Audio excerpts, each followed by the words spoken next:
ராமலிங்காபயம்.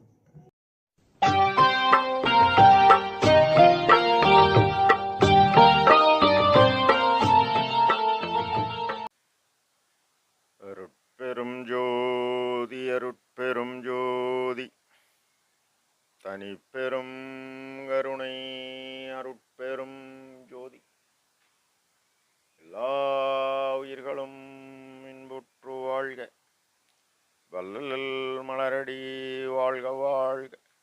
திருச்சிற்றம்பலம். அருட்பெருஞ்சோதி ஆண்டவரின் திருவருளையும் அவரின் பரிபூர்ண அருளை பெற்ற சர்க்குரு சிதம்பர ராமலிங்க சுவாமிகளின் குரு அருளையும் மனமொழிமையால் போற்றி பணிகின்றேன் தயவுடன்.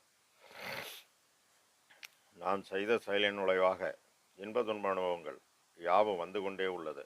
அப்படி வருகின்ற துன்பம் யாவும் பொறுத்து எல்லா உயிரும் இன்பமாக வாழ எண்ணி நாம் செயல்பட்டாலே நமக்கு ஆன்மலாபம் கூடும்.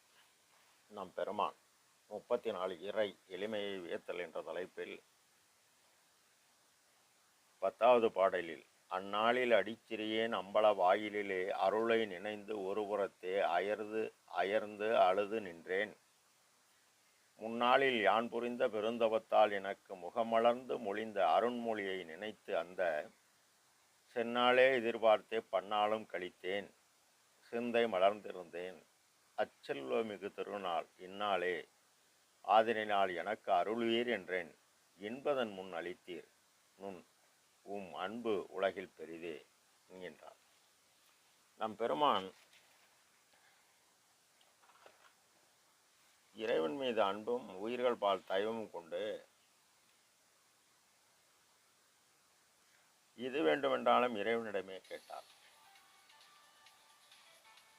அருள் அந்நாளில் அடிச்சிறியன் அம்பல வாயிலிலே அருளை நினைத்து ஒரு புறத்தே அயர்ந்து அழுது நின்றேன். சீரிடம் பெறும் ஊர் திருச்சிற்றம்பலத்தே திகழ்த்தனி தந்தையே நின்பால் சேரிடம் அறிந்தே சேர்ந்தன். கருணை செய்து அருள் செய்கிற தாழ்கில் நான் யாரிடம் புகுவேன்? யார் துணை என்பேன்? யாருக்கு எடுத்துரைப்பேன் என் குறை? போரிட முடியாது, இனி தீரோடு நான் பொறுக்க மாட்டேன், அருள்கள் இப்பொழுதே என்கின்றார்.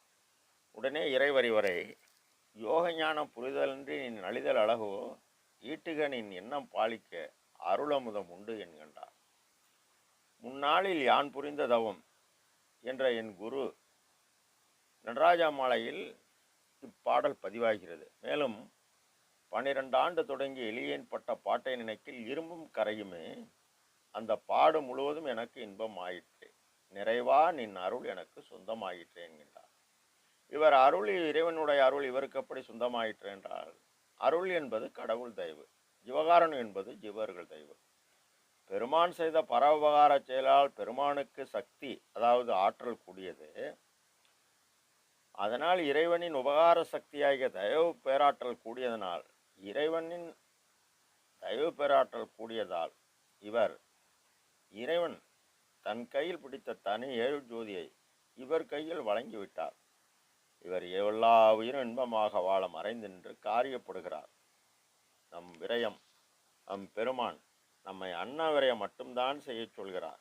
இறைவர் இவருக்கு கேட்டது, உண்டது, கண்டது, கலந்தது, இன்புற்றது எல்லாம் இறைவர்தான்.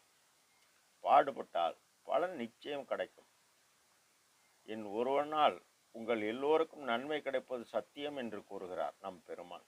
அப்போ அவர் கூறியபடி நம்ம நம்பி அக்கம் பக்கம் பாராம 100% ஜீவகாருண்யம் ஒழுக்கம் செய்து வந்தால் நமக்கு எல்லா நன்மையும் கிடைக்கும். மேலும் எத்துணையும் பேதமுறாது எவ்வுயிரும் தம்முயிர் போல் எண்ணி உள்ளே எண்ணி ஒத்து உரிமை உடையவராய் ஒக்கின்றார் யாவரவர். அவர் உள்ளம்தான் எம்பெருமான் சுத்த சித்துருவாய் திருநடம் புரியும் இடமென நான். அந்த வித்தகர்தம் அடிக்கேவல் புரிந்திட என் சிந்தை மிக விளைந்ததாலோ என்கின்றார் நம் பெருமான். ஆகவே நாம் பாடுபடுவோம், பலன் பெறுவோம், எல்லாம் செயல்கூடும். அருட்பெரும் ஜோதி அருட்பெரும் ஜோதி தனிப்பெரும் கருணை அருட்பெரும் ஜோதி. ராமலிங்காபயம். திருச்சிற்றம்பலம்.